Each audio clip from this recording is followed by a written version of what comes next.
Thank you so much for your call. Good afternoon. You're on KTSU News, The Source Special Edition. What's going on? And your name? Turn your radio down, please.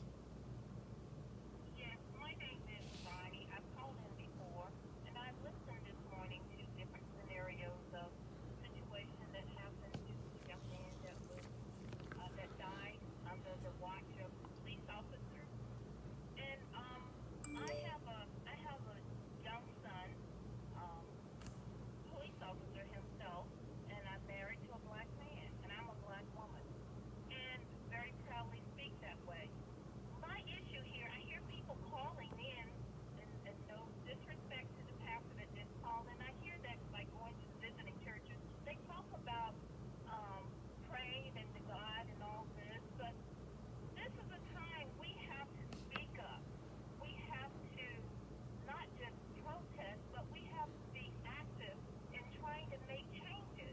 We just can't sit back, and again, I say this, we just can't sit back and wait for something to happen.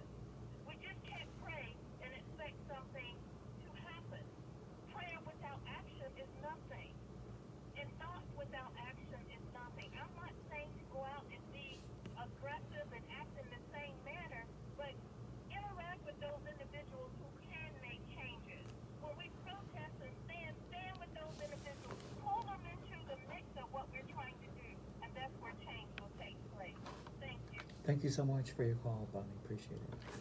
Good afternoon. You're on KTSU News, The Source Special Edition. What's going on? And your name? This is Kathleen again. I promise I'll call back today. Listen, I intended to say this earlier. Yes, our people need to vote, but we need to stop voting for people just because they look like us. Vote for people who are going to do what's right. And I would like to see a time when they stop referring to murder as alleged. That's where it needs to be. Red murder is murder. Maybe if more people voted, the white people would be in office, and they would pass something that would take care of that. Okay? Thank you, Miss Kathleen. Good afternoon. You're on KTSU News, The Source Special Edition. What's going on? In your name? Hey, Donna, my name is Willard. Hi, Willard. How are you? Okay. I'm on the air. Yes, sir. All right. One thing, protesting, praying and dreaming, we need to have a plan. The plan is to do what's best for our people, not rely on them to do what's about for us. Keep on sticking with their plan. First objective for us is to stop worrying about the state thinking, how they view us. Obviously, show as a white woman that you're not a racist, you show how easy it is to fall back on white. We all do. So I hate to put them all in one blanket, but we have to try to think. A number of years we keep thinking they're going to change. They're not. We need to have a plan exit strategy, get the hell out of this country, and go back out. I believe that those words. Thank you so much for your call, Willard. Good afternoon. You're on KTSU News, The Source Special Edition. What's going on? You're on the air.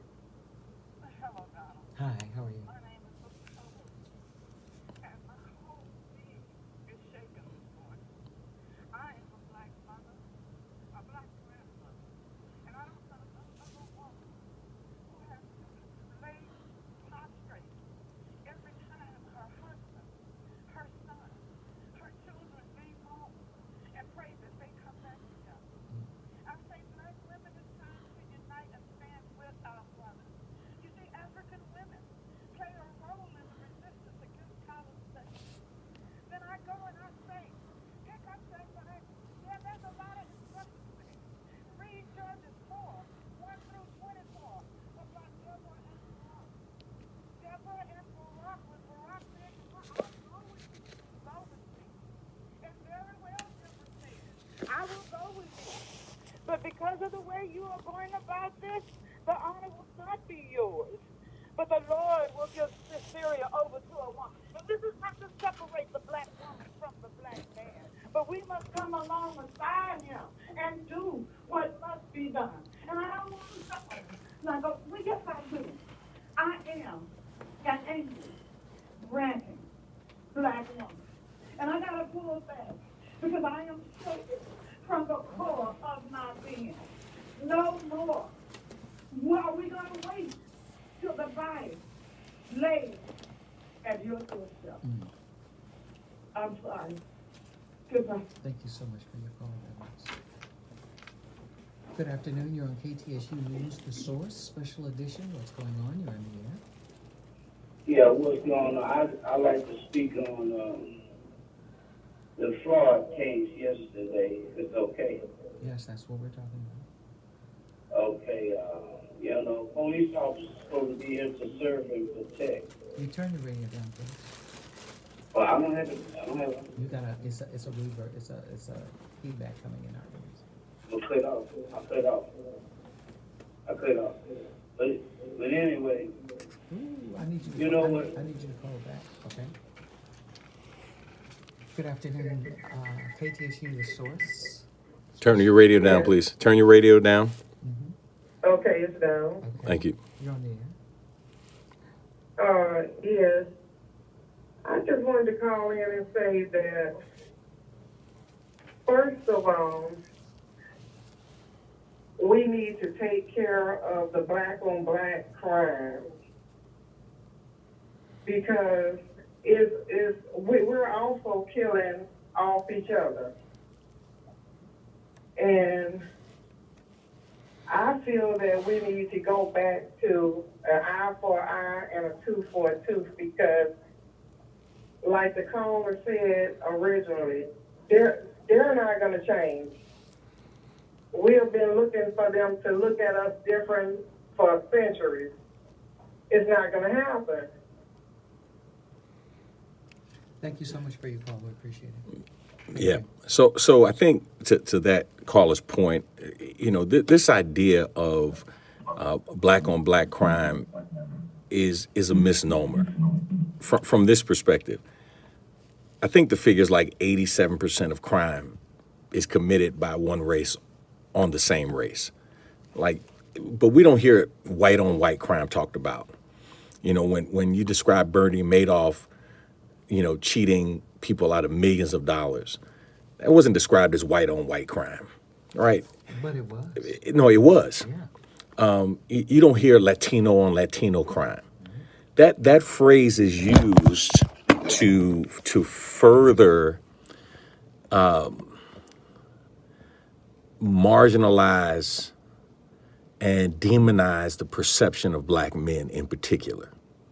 And so when we hear words like thugs and criminals used and disparaging comments that are used around black men in particular, those are code words. They might as well say nigger. I mean, it's a code word, right?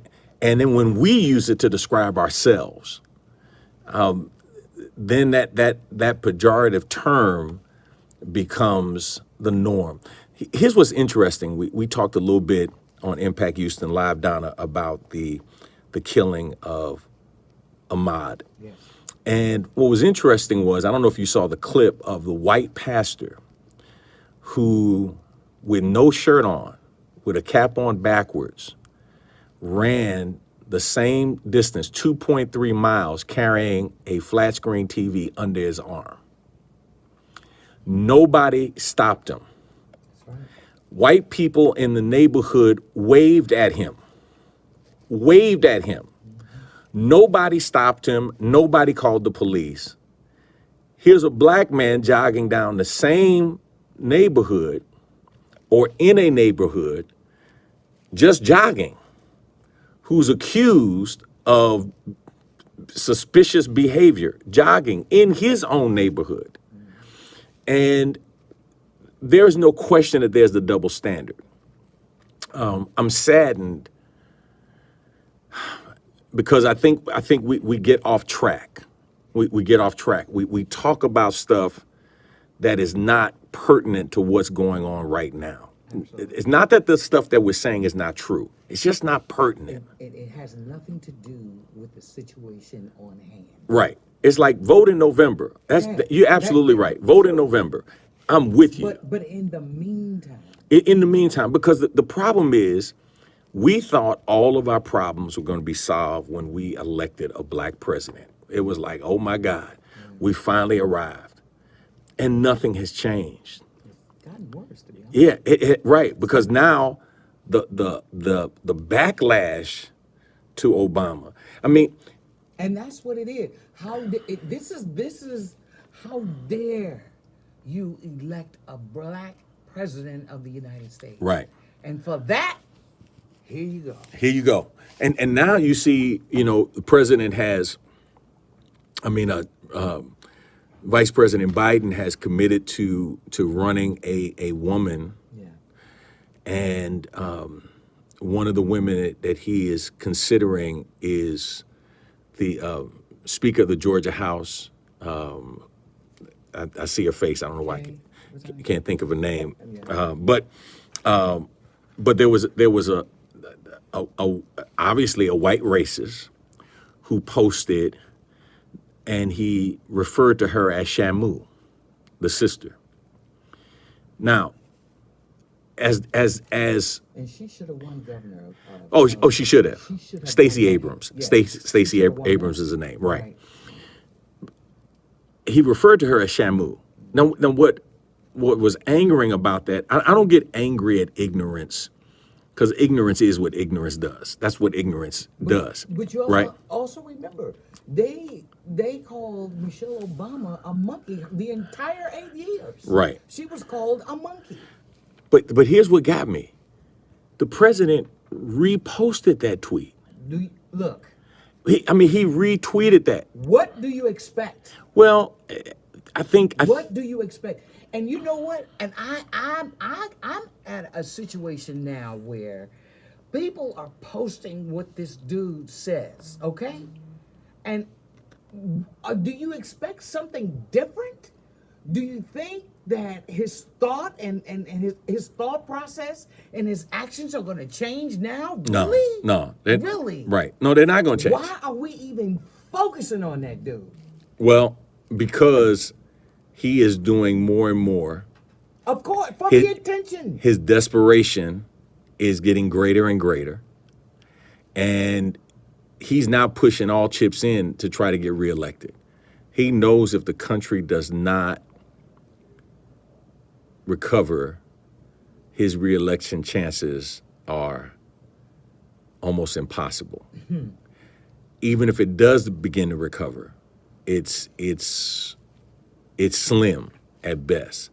And so he has no choice. So he is rallying up his base with lies and innuendos.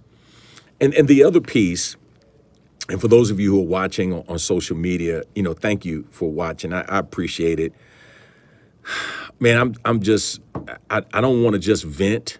No. But there's so much around this that is so crazy. Yes. Right? That's And I hope that those of you who are white, who are non-African American, I just wish you would actually see things for what they are. Yeah. Like, how can stop sugarcoating. how can the president and a nation of white people and silent black people who That's were true. complicit, That's true. vilify Colin Kaepernick Yeah. for kneeling on a football field Yeah. in silent protest, kneeling on a football field. And yet, the same president applauds white men and white women who are armed with AR-15 semi-automatic rifles for standing in the Michigan Capitol. And he applauds them for being good people who are protesting. And basically what he has reaffirmed is that we are okay as long as we are entertaining. Negro, you can't kneel. Just play football and shut up. When LeBron James spoke out, That's what he said. when LeBron James spoke out, the white woman anchor basically said, shut up and bounce a ball. Okay. Play basketball. Oh, my God. When conscientious artists said, we're not going to perform at the Super Bowl. Right. They just went down the list and said, let's find somebody of color who will. And Shakira and J-Lo went out there and did whatever they did. Feel what you feel, say what you want to say, but we're okay as long as we're dancing. We're okay as long as we're singing. Negro, bounce a ball, run a ball, dance, sing. But you can't kneel and protest because now you are insensitive to my feelings No, around this game. and what I didn't come here for that. And what they said was, it's a disrespect to the flag. Right. How did that happen? Right, but Where did that come from? watch this. But carrying weapons into the Michigan House was not a disrespect There you go. of the flag. There you go. And all of us know if the brothers were walking up in there with all them guns, every brother would have been pulled aside, would have been asked to produce a license, a receipt. Is this gun stolen? Oh, everything. I mean, we saw the footage, That's right. Everything. even though it's legal. White man walking down the street with a gun, police officers walk up, hey, how you doing, How you buddy? doing? Where you going? There you go. Oh, man, you need a ride? What's going on? No threat. No threat. Brother walking down the same street with the same gun, Major threat. pull him over, get down on the ground. You got your concealed handgun. What are you You doing? got everything. Right. What You got are you doing? Everything you're supposed to have. And it still ain't enough. and the double standard. And it still ain't enough. And here's, I think, the challenge. First of all, I got to say this. First of all, man, I'm tired of folk who don't go to church talking about where the pastors and what are they saying. I'm not trying to hear that. Like, be quiet. I'm not trying You don't go to church. You don't go to anybody's church. So don't come to me talking about what I should be saying and what I shouldn't be saying. You don't know what I say because you don't go to anybody's church. You don't say anything. But this is beyond the pulpit. This is beyond us talking, right? We have elected officials that are in positions. And I think it's a travesty that elected officials go in poor, come out of office millionaires, and nothing has changed in the community. The people who are responsible, because see, here's the problem that we need to understand. These officers are protected by unions and by lobbying groups who have gone and put legislation in effect that protects them when they do wrong, and that wrong is especially perpetuated against us. They are protected.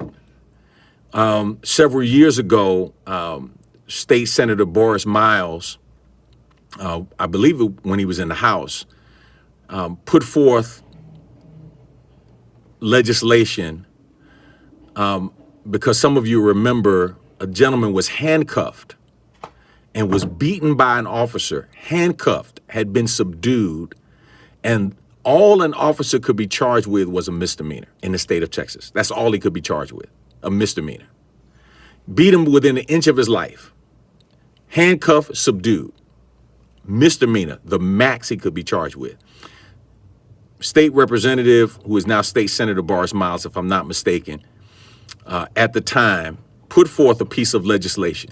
He was threatened by officers, by unions, that he was not going to get their support. I went up and testified on behalf of the piece of legislation. It didn't get out of committee. It didn't get out of committee.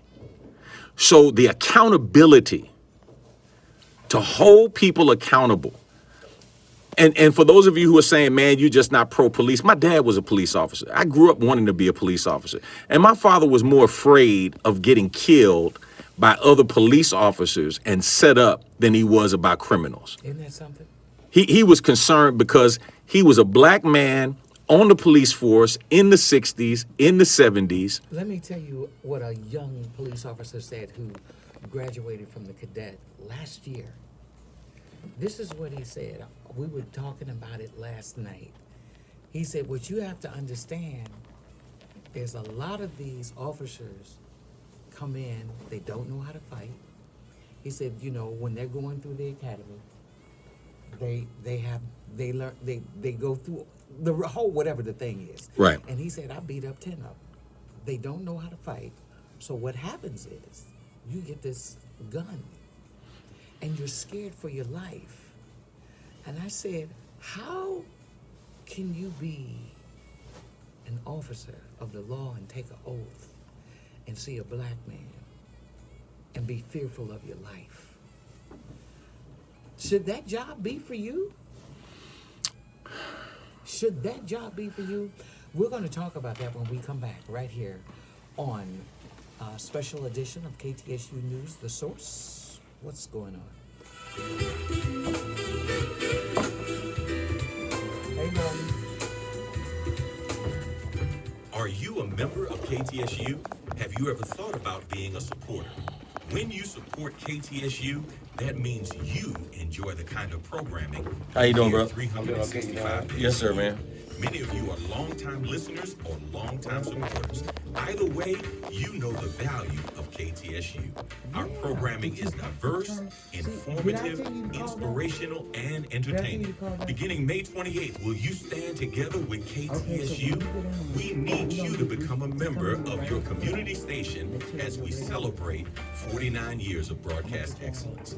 You can become a member right now by going to our secured website at ktsuradio.com, or better yet, you can download our app and hit the donate button now and listen to good music while you're doing it.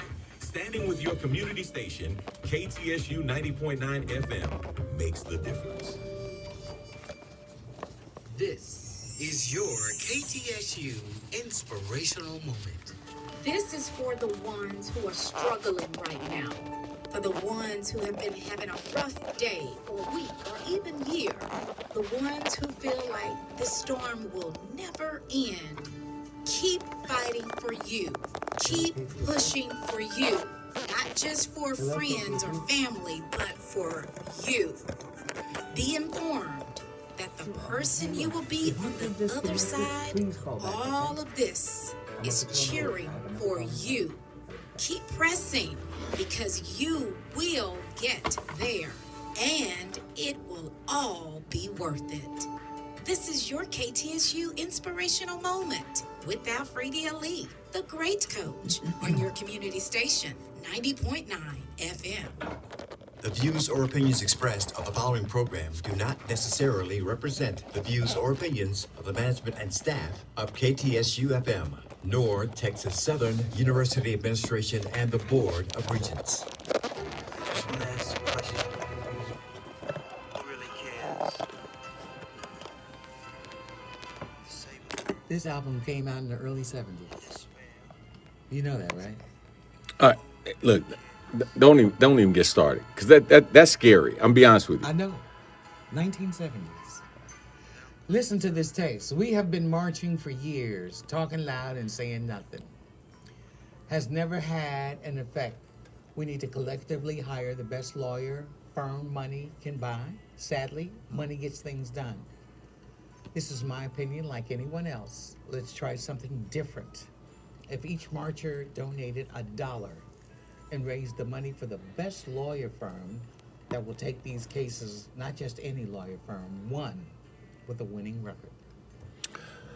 So I agree, and let me say this, because I think there is something therapeutic for those who feel the need to march and protest in their own way, whether they are protesting in person or they are posting their ideas and their feelings on various social media platforms.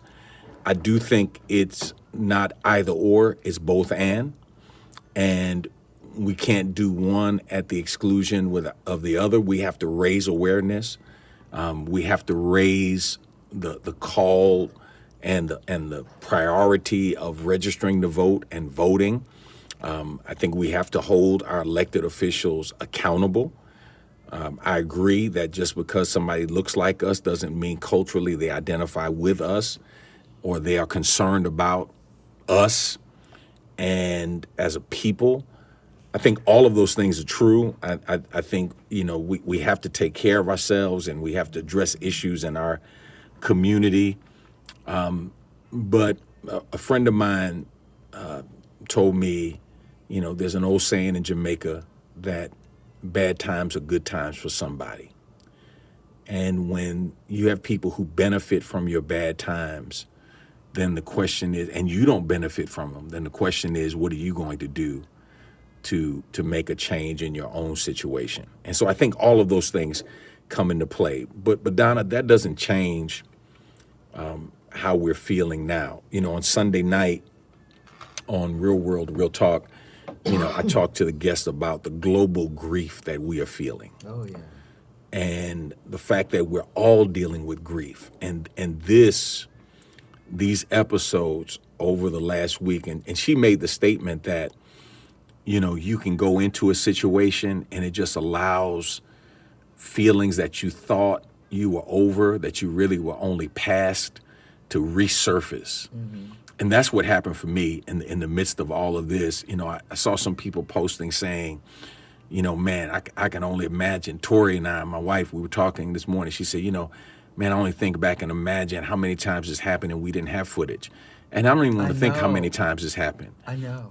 I don't want to think how many people lost their lives. And I saw this posting on social media where this didn't just happen. It's now being, the only thing that's happening now is that everybody has a camera phone. We have a caller. Good afternoon. Welcome to, where are you? You're on KTSU News, The Source. What's going on? Hello? Hello, is this for me? Yes, it is. Your name. Okay, hi. My name is Ama. And I think I've noticed this in the psychology, and I don't want to sound racist, but in the psychology of the Caucasian male here in this country, there exists some kind of existentialist threat when it comes to the black man. I've noticed atmosphere change in a room where there were white men and a black man walked in. And I one time said to two white guys, I was working with them, actually I was sitting in the cockpit on an airplane, I was part of the crew, and we're having a conversation. And one of the white guys, two white guys, one of them said to me, how come African Americans have to call themselves African Americans? How come they can't just say I'm an American? I'm from Germany. My parents come from Germany, or my family. We don't call ourselves German American. I said, well, you were not brought here on boats against your will, one. Your identity was not stolen from you, two. And continuously, you are treated as if you are a non-person. I said, so that is a means of reaching back to where they come from to get some sense of identity. And they were, So then they started talking about the killings of black men getting killed by police and stuff. And they had this smirk on their faces, like it was almost like an entertainment piece to discuss. I listened to them for a while, and then I said, sometimes you have to look at it from all around, from all the angles. Those policemen have families and friends they want to return to and be safe at the end of the day.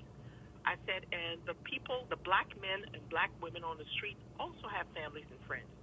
I said, and now when I look at it from where I stand, I said, those police who do the killing look to me like former KKK, they have the KKK mindset, and they have found a legitimate way to commit murder by putting on a blue uniform instead of a white sheet. Wow. With a badge that allows them to commit murder legitimately. And you should have felt the air suck out of the cockpit. Those pilots never looked at me again for the rest of the flight, and they didn't speak to me anymore. And I said, good, because truth hurts sometimes. Yeah, it does. Truth liberates me, but it hurts. The other thing I want to say, if I may, please, bear with me. I've had this dream for many years of every black person in America who can possibly do it, to go to Africa. We get some kind of organization, foundation together where we sponsor trips, especially for young people, to go to Africa, work on farm projects, develop villages, maybe we set up IT, internet systems, whatever we can do to strengthen the diaspora, because Africa is the richest continent on the planet as far as resources and yet we have the poorest people. And it's I could tell you a whole story about my country and how we went from one of the most fast-growing, healthy, economic third world countries to one of the poorest countries on earth. It's a whole story that involves America, who was supposed to be our friend, who betrayed us. Where are you from? I'm from Liberia. Yeah. And the other thing I will say here is the Constitution of Liberia says if you are of Negro descent, you may become a citizen and you can own land. If you are of any other race, Caucasian and any other, you cannot become a citizen and you cannot own land. That's all I want to say. So maybe we should work on this diaspora thing and get these kids, because the Jews do that. I was on Tel Aviv flights where kids who grew up in America who were Jewish, where this foundation helped to pay their way in groups, schools and youth groups, flying them to Israel to work in the kibbutz and help develop Israel. We need to do something similar with the diaspora. Thank you so much, Alma. I appreciate your call. Yeah. Thank you. Thank you so much. We have only a couple of minutes left, and we have I'm gonna try to get to all these calls. So if you can just make it quick, make your statement quick, I truly appreciate it. Good afternoon. This is KTSU News, The Source, Special Edition. What's going on? And your name? Hello? You're on the air. Yes, ma'am. You want to turn your radio down, please? Please. Okay. It's already done.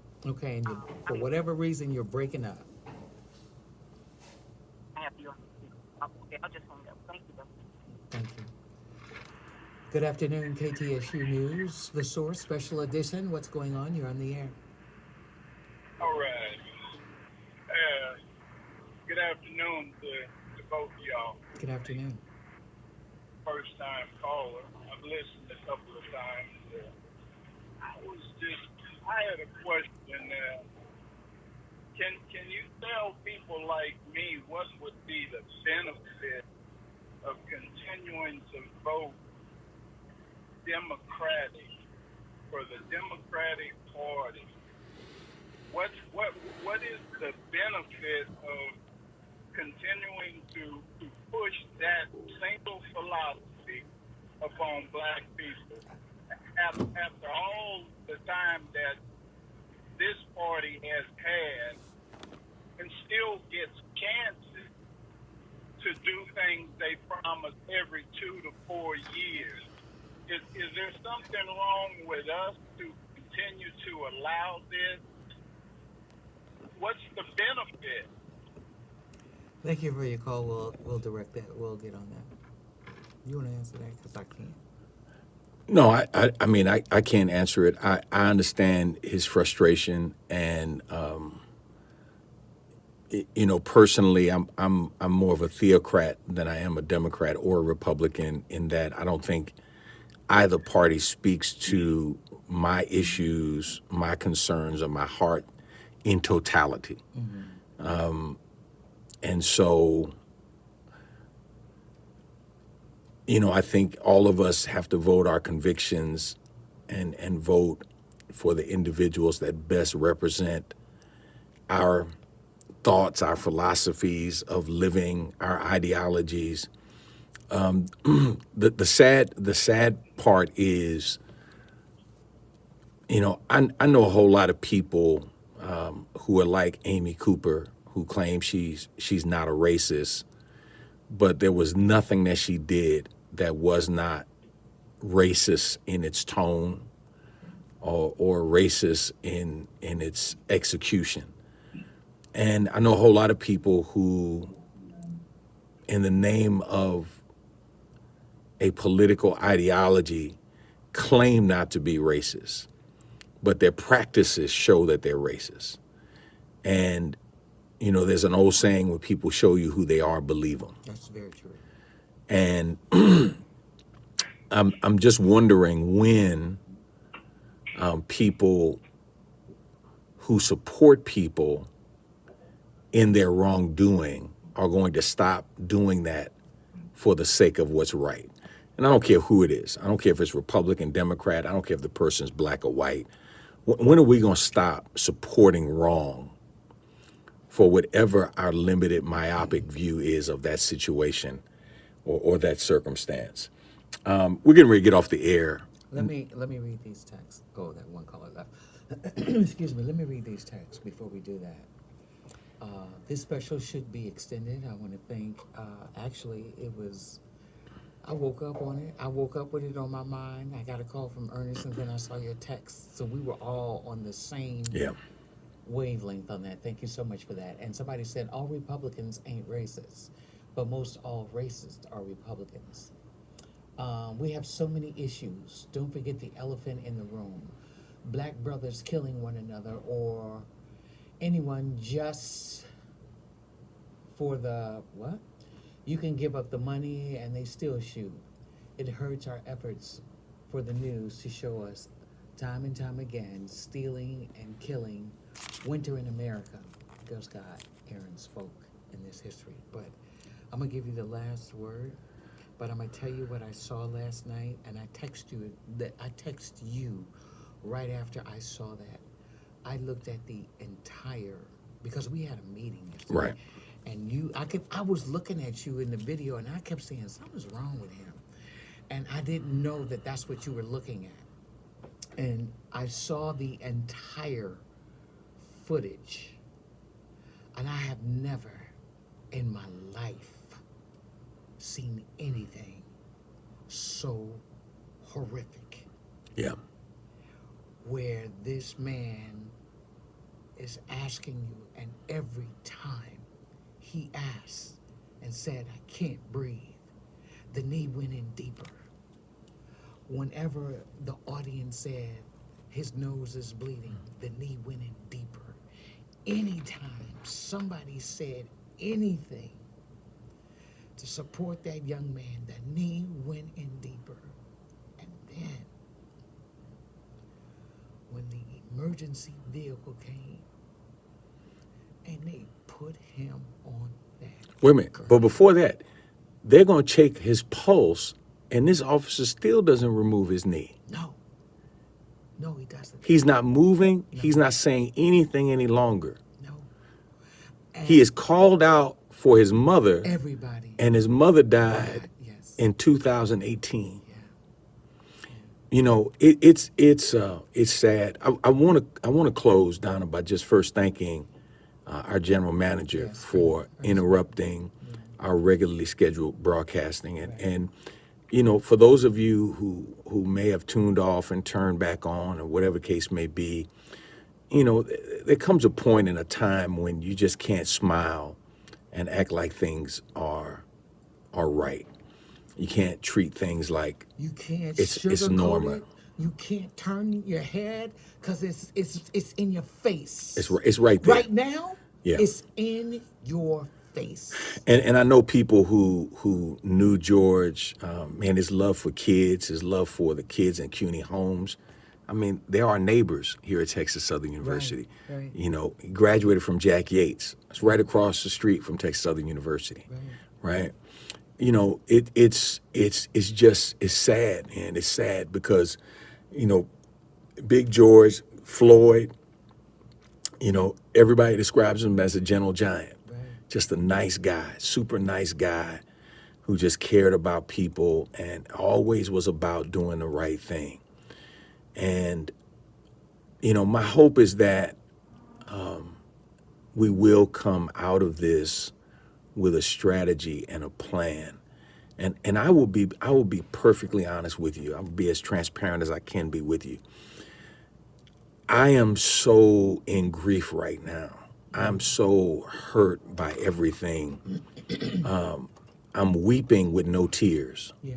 Right? I mean, I'm feeling the pain. I'm feeling the hurt. Right. And so don't even talk to me right now about a plan or a strategy, because I have nothing right now. I have nothing. I mean, you know, we were just trying to fight through the uncertainty of COVID. You know, if we could just fight through that and get to a sense of normalcy. Whatever that is. Whatever that new normalcy is going to be. Right. And to see this happen, and as you stated, man, for 10 minutes to see this brother calling just for the right to breathe. That's all. And And, you know, somebody asked the question about Amy Cooper. They said, do you think she was fired because she lied on a black man or because her dog was inadvertently choked? And they ended up taking the dog back to the animal shelter, right? So which one do you think got her fired? Because she mistreated the dog or because she lied about a black man Yeah, attacking because she her? was giving that dog grief. I looked at that too. Yeah. That dog was going through it, and he was already a mistreated animal. Yeah. So, man, thank you for taking time to listen. For those of you on social media platforms, thank you for listening. And my hope and my prayer is that this can help facilitate some level of healing, that this can help us get through this grief, and that ultimately we can come up with a plan. I don't want to hear anybody defending themselves. I don't want to hear politicians active. I don't want to hear anybody. At this point, the question is, you know, what are we going to do? And to my white brothers and sisters who are out there, your silence is complicit. Your silence is complicit. Don't tell me you're not a racist when you stand silently by and racist practices are perpetuated. Don't tell me some of your best friends are black. You know, don't tell me you don't see me like an African American. You know, don't tell me that. I don't want to hear that. What I want to hear is that we've got a problem and we need to figure out how we're going to address it. And, you know, we can watch, fight, and pray. But I think it's going to take more than that for us to get through this and to get to some sense of resolution and get to a place of positiveness. Because whether we want to admit it or not, man, we have regressed. As a country, we have regressed as people. We have gone back and picked up our old ways. Because And we've lived this before. we have, and the challenge is now, you know, our oppressors don't wear white sheets; they wear black robes. You know, they're not wearing sheriff's uniforms now; they're wearing police uniforms, and you know, the militarization of our police forces around the country, the neo-Nazi influence that has infiltrated these policing agencies. It's all there. And we're seeing the evidence. And again, I say, when people show you who they are, believe them. Believe them. And when it's pointed out and they take no responsibility for their actions, you know, we're going to have to hold people accountable. And I want to thank KTSU for being a platform to help inspire us and encourage us and inform us and to create dialogue around this issue. Let's keep the Floyd family in our prayers as they are dealing with this personal tragedy in a very public way. Let's keep his sister and his children and his grandchild. Let's keep them all in our prayers, and the community that loves him, that knew him as Big Floyd and the Gentle Giant. Let's just cover them in prayer, and we'll continue to stand with them and continue to stand on the wall and fight the good fight. Thank you for listening to this special edition of KTSU News, The Source, What's Going On. Regular programming will continue in just a moment, and I'm asking that you make sure to check out Impact Houston Live Saturday morning at 7 a.m. with your host, DZ Cofield. And Donna Franklin. Yeah, we'll be getting into this a lot deeper, but you know, we just felt like, and I want to thank again General Manager Ernest Walker and our Program Manager Donna Franklin for making this happen. Yeah, you did that. Thank you, DZ. Appreciate you guys. Continue to stay healthy and well, and wear your mask. Views or opinions expressed on the preceding program do not Appreciate you all. necessarily Thank you for represent tuning in. views or opinions Bye-bye. of the management and staff Hey, of don't forget KTSU Impact Houston FM, Live nor Saturday morning. Texas We're going to talk Southern about this University in depth. Administration and the Board Got some of really, Regents. really great The stuff that we're choice. going to be saying.